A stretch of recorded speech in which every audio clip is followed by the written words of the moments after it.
Hello guys, welcome back to my YouTube channel commerce stream by MD Shadan. Guys, जैसा कि आप सभी लोगों को पता, हम लोग क्लास 11th अकाउंटेंसी का जो चैप्टर नंबर 9 है दैट इज़ जर्नल एंट्री, इसके बारे में हम लोग पढ़ रहे थे। ठीक है, लास्ट वीडियो में गाइस आपकी जो बुक है डीके गोयल की, उसका जो प्रैक्टिकल क्वेश्चन है उसमें से हम जो प्रैक्टिकल क्वेश्चन नंबर 9 है उसके बारे में हमने डिस्कशन किया था। ठीक है, आई होप आपने हमारा लास्ट वीडियो देखा होगा और जो भी डिस्कशन हमने किया था वो आपको समझ में आया होगा। ठीक है, तो गाइस आज की इस वीडियो में हमें एक बहुत ही स्पेशल क्वेश्चन करने वाले हैं जो कि आसान नहीं है।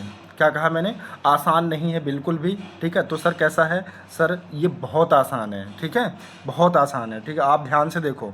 बहुत सारे बच्चे इस तरह की ट्रांजेक्शन्स को करते हुए बहुत घबराते हैं कि मुझसे नहीं हो पा रहा है। ठीक है, आप बस ध्यान से मेरी बात को सुनिए, समझिए और वीडियो को देखते रहिए। आपको सारी चीज़ें बहुत ही अच्छे से मैं क्लियर कर दे रहा हूँ। ठीक है, इसको कंपाउंड एंट्री भी बोला जाता है। देखो, इसमें सिर्फ 2 ही ट्रांजेक्शन है। आपका ये जो क्वेश्चन है इसमें कह रहा है कि जर्नलाइज द फॉलोइंग ट्रांजेक्शन्स। देखो 2025 का जो ईयर है वो दिया है। मंथ की अगर बात करें, 5 मंथ की ट्रांजेक्शन है जिसमें 2 ही ट्रांजेक्शन है, एक 5 3 को हुई है और दूसरी 5 11 को हुई है। ठीक है, 5 3 को कह रहा है कि sold goods to Simran for ₹80,000 यानी जो बिजनेस है वो सिमरन को गुड्स सोल्ड कर रहा है 80,000 का एट 15% ट्रेड डिस्काउंट, 15% का ट्रेड डिस्काउंट है एंड 4% कैश डिस्काउंट। ठीक है, और फिर आगे कह रहा है कि received 70% amount immediately through a cheque. इसका मतलब ये हुआ गाइस कि ये जो ट्रांजेक्शन्स है इसमें देखो, एक तो यहाँ पे क्या कह रहा है कि जो बिजनेस है वो सिमरन को गुड्स बेच रहा है, कितने का? 80,000। ठीक है, ये तो समझ में आ रहा है। 15% का ट्रेड डिस्काउंट है तो इसको तो हम माइनस कर देंगे लिस्ट प्राइस से, सर ये भी समझ में आ रहा है। 4% का कैश डिस्काउंट है, सर ये भी समझ में आ रहा है। यहाँ तक तो कोई भी नई चीज़ नहीं है। नई चीज़ क्या है? अब यहाँ से देखो दूसरी लाइन से जो कह रहा है कि received 75% amount immediately through by a cheque. ठीक है, मतलब कह रहा है कि इस ट्रांजेक्शन को करने के बाद 75% का पेमेंट चेक के थ्रू हमें at the time of sale, यानी जिस समय हम सेल कर रहे हैं उसी टाइम मिल जा रहा। तो देखो ध्यान से सुनो, मेरी बात को समझो। अगर 75% at the time of sale हमें रिसीव हो जा रहा, पेमेंट रिसीव हो जा रहा, तो इसका मतलब जो रिमेनिंग 25% है वो अभी नहीं मिला होगा, वो अभी क्रेडिट ट्रांजेक्शन्स होगा, है ना? इस बात से सहमत हो? हाँ सर, बिल्कुल सहमत है। तो इसका मतलब ये जो ट्रांजेक्शन्स यहाँ पर दिया है गाइस 5 3 को, इसमें दोनों ट्रांजेक्शन्स को मिक्स करके दिया है, यानी कि कैश ट्रांजेक्शन्स भी है और क्रेडिट ट्रांजेक्शन्स भी है। ठीक है, यानी दोनों ट्रांजेक्शन्स को मिक्स करके दिया। तो इस तरह की ट्रांजेक्शन्स की एंट्री हम कैसे बनाएंगे, जर्नल एंट्री कैसे बनाएंगे वो हम सीखते हैं। ठीक है, सबसे पहले आइए एंट्री बनाने से पहले इसका कैलकुलेशन सीखिए। ठीक है, इसका एक वर्किंग नोट आप देखिए और हमेशा ऐसे ही आप बनाओगे जैसे मैंने बना रखा। ठीक है, ध्यान से समझो। देखो यहाँ पे मैंने लिखा है वर्किंग नोट नंबर 1। ठीक है, सबसे पहले आपको क्या करना है, आपको लिखना है list price of the goods. तो आपको देखो क्वेश्चन में दिया है, ट्रांजैक्शन में दिया है, जो गुड्स का लिस्ट प्राइस है वो कितना है? 80,000। फिर मैंने कहा था कि आप कसम खा लो, हमेशा जो लिस्ट प्राइस होता है उसमें से ट्रेड डिस्काउंट सबसे पहले हम माइनस करते हैं। ठीक है, ठीक है सर। तो ट्रेड डिस्काउंट का रेट कितना है? 15%। तो अगर आप 80,000 का 15% निकालोगे तो गाइस आएगा 12,000, और ये 12,000 आप माइनस कर दोगे। माइनस करने के बाद जो अमाउंट आएगी वो आएगी 68,000। कितना आएगी? 68,000। और ये जो होगा ये आपका नेट टोटल सेल्स होगा, यानी जो टोटल सेल हमने किया है net after deducting trade discount वो कितना है? 68,000। यहाँ तक समझ में आ रहा? हाँ सर, यहाँ तक समझ में आ रहा। अब क्या करना है, इस 68,000 को 2 पार्ट में डिवाइड करना है। ठीक है, 75% और 25%, 2 पार्ट में डिवाइड करना है। ठीक है, क्यों?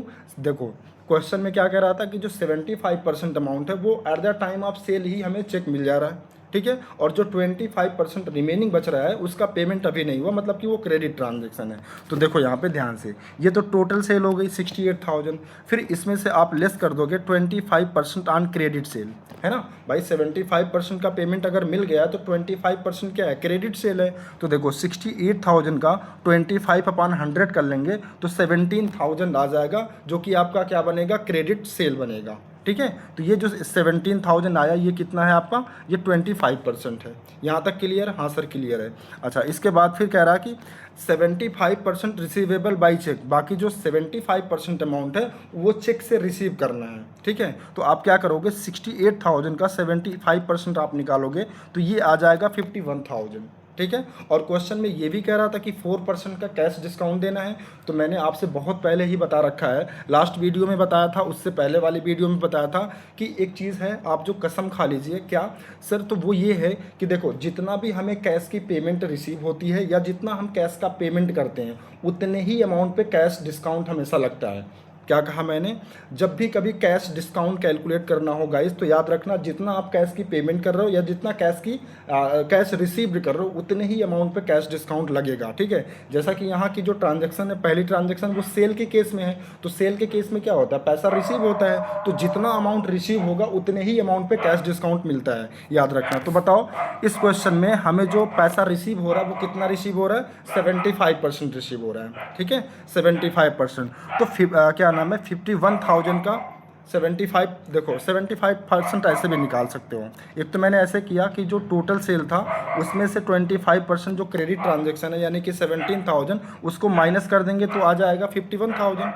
या अगर आप डायरेक्ट निकालना चाहें तो 68,000 का आप क्या कर सकते हो, 75,000 कैलकुलेट कर सकते हो। ठीक है, तो आ जाएगा आपका 51,000। अब आपको देना है क्या है, 4% का कैश डिस्काउंट देना है। तो याद रखना, जितना हमें पेमेंट रिसीव होगा उसी अमाउंट पे हम कैश डिस्काउंट देंगे। तो एक बात बताओ, हमें पेमेंट रिसीव जो होगा वो क्या 68,000 होगा या 51,000 होगा? तो आप कहोगे नहीं सर, 51,000 ही रिसीव होगा, क्योंकि 75% ही रिसीव होना है। तो जो हम कैश डिस्काउंट अलाउ करेंगे वो 51,000 पे अलाउ करेंगे। तो देखो यहाँ पे मैंने लिखा है less cash discount at the rate of 4%। ठीक है, कितने अमाउंट का? 51,000 का 4% करेंगे तो ये आ जाएगा 2040। कितना आ जाएगा? 2040।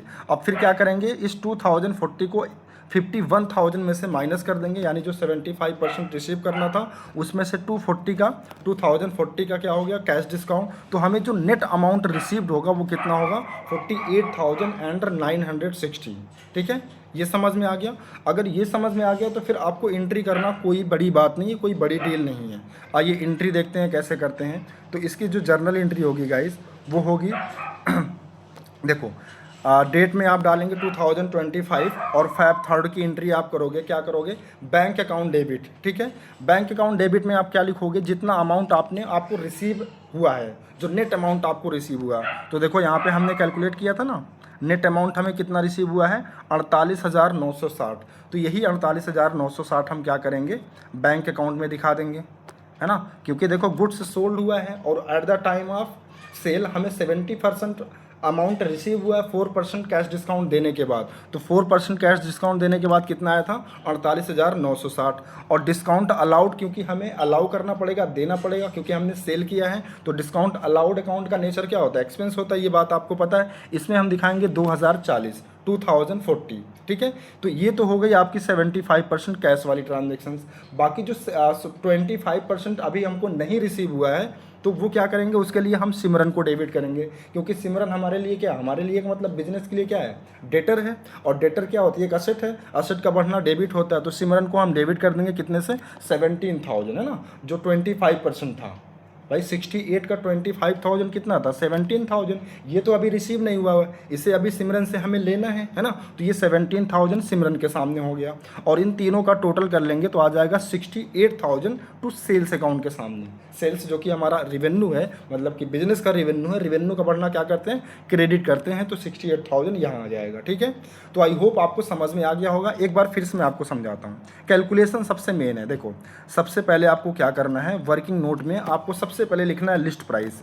ठीक है, तो लिस्ट प्राइस कितना है, 80,000। फिर सबसे पहला काम आपका क्या होगा, ट्रेड डिस्काउंट को माइनस करना, जो कि हम हमेशा करते हैं। कितना है, 15%। तो 80,000 का 15% होता है 12,000। ये माइनस कर देंगे तो आपका आ जाएगा net total sale rupees 68,000।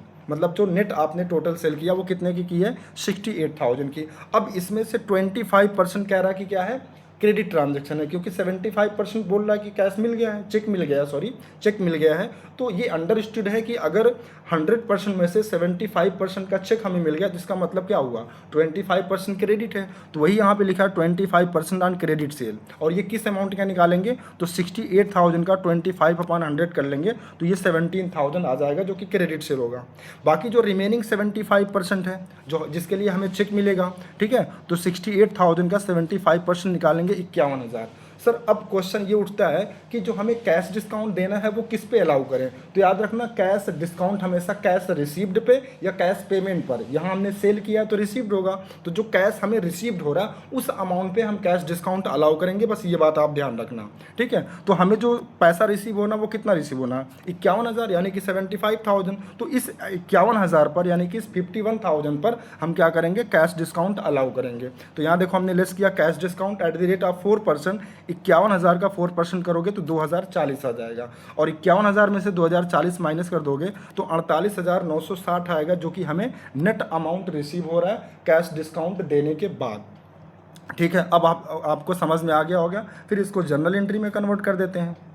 Journal entry में क्या करेंगे, सबसे पहले बैंक अकाउंट को डेबिट करेंगे, क्योंकि 75% अमाउंट कैसे मिला, चेक से मिला है, ठीक है, जो कि आ जाएगा 48,960। डिस्काउंट अलाउड के सामने हम दिखा देंगे 2,040, और सिमरन जो इसने अभी 20% पैसा नहीं दिया है बाद में वो देगी, यानी कि डेटर है, तो वो 17,000 सिमरन के सामने दिखा देंगे, और टू सेल्स अकाउंट के सामने जो हमने टोटल सेल निकाला था after trade discount, after deducting trade discount, यानी ट्रेड डिस्काउंट माइनस करने के बाद कितना आया था, 68,000 आया था, ठीक है। और इसका नरेशन हो जाएगा being goods sold at the rate of 4% cash discount. I hope अब आपको समझ में आ गया होगा। अगर एक बार में आपको नहीं समझ में आ रहा तो गाइस आप क्या करो, इसी वीडियो को 2 बार देखिए, ठीक है। मैं अपना 100% दे रहा हूँ आपको इस ट्रांजेक्शन को समझाने के लिए, बिल्कुल ईजी वे में, ठीक है। आइए नेक्स्ट ट्रांजेक्शन देखते हैं। देखो नेक्स्ट ट्रांजेक्शन परचेज के केस में है, कह रहा 511 purchase goods from Ved for ₹60,000, ठीक है। 10% रेट डिस्काउंट है, 5% कैश डिस्काउंट है, और कह रहा 60% amount paid by cheque immediately. तो अब यहाँ क्योंकि परचेज का केस है तो जाहिर सी बात है बिजनेस को पैसा पे करना पड़ेगा, लेकिन बिजनेस पे कितना कर रहा, ओनली 60%। इसका मतलब जो रिमेनिंग 40% है वो अभी भी क्या है, क्रेडिट परचेज है, मतलब उसका पेमेंट अभी करना है। तो आइए सबसे पहले इसका वर्किंग नोट बना लेते हैं। देखो वर्किंग नोट नंबर 2, सबसे पहले आपको क्या करना है, सर लिस्ट प्राइस लिखना है। तो इस बार लिस्ट प्राइस कितना था, 60,000। फिर पहला काम क्या होगा, ट्रेड डिस्काउंट को माइनस करना। तो इसमें से हम ट्रेड डिस्काउंट को माइनस कर देंगे 10%, कितना, 6,000। 60,000 का 6,000 माइनस कर देंगे तो ये आ जाएगा 54,000, जो कि नेट टोटल परचेज बनेगा, ठीक है। फिर आपको क्या करना है, इसमें से माइनस करना 40% ऑन क्रेडिट सेल, ठीक है। किस अमाउंट का, ये 54,000 का। तो 54,000 का 40% आप निकालोगे तो 21,600 हो जाएगा, ठीक है। बाकी जो 60% अमाउंट है जो अभी पेबल है, हमें पेमेंट करना है किसके, चेक के थ्रू, तो 54,000 का 60% कैलकुलेट करोगे 32,400।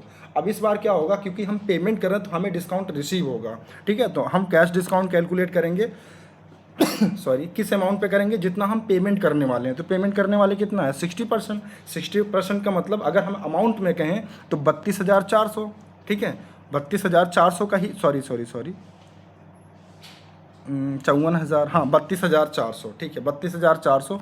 फिर आप कैश डिस्काउंट जब आप निकालोगे तो यहाँ देखो गलती से 51,000 लिखा है, यहाँ आप लिखिएगा 32,400, एक सेकेंड, 32,400 गुणे 5/100 करोगे तो आपका जो डिस्काउंट आ जाएगा 1620 आ जाएगा, ठीक है।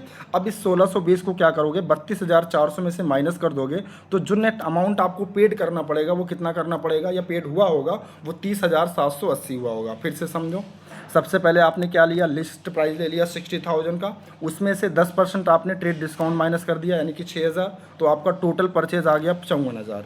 फिर इसके बाद क्या करना, 40% आपको निकालना है जो क्रेडिट सेल है, तो 54,000 का 40% 21,600, सर यहाँ तक ठीक है। फिर 60% जो अमाउंट आपका पेबल है चेक के थ्रू वो कैलकुलेट करोगे कैसे, 54,000 का 60% 32,400। अब आपको निकालना है कैश डिस्काउंट। कैश डिस्काउंट किस अमाउंट पे निकालते हैं, जितना हमें पेमेंट करना है। तो पेमेंट कितना करना है, 32,400, तो माइनस करेंगे लेस कैश डिस्काउंट, 32,400 का 5%, 5/100 कर लोगे तो 1620 आ जाएगा।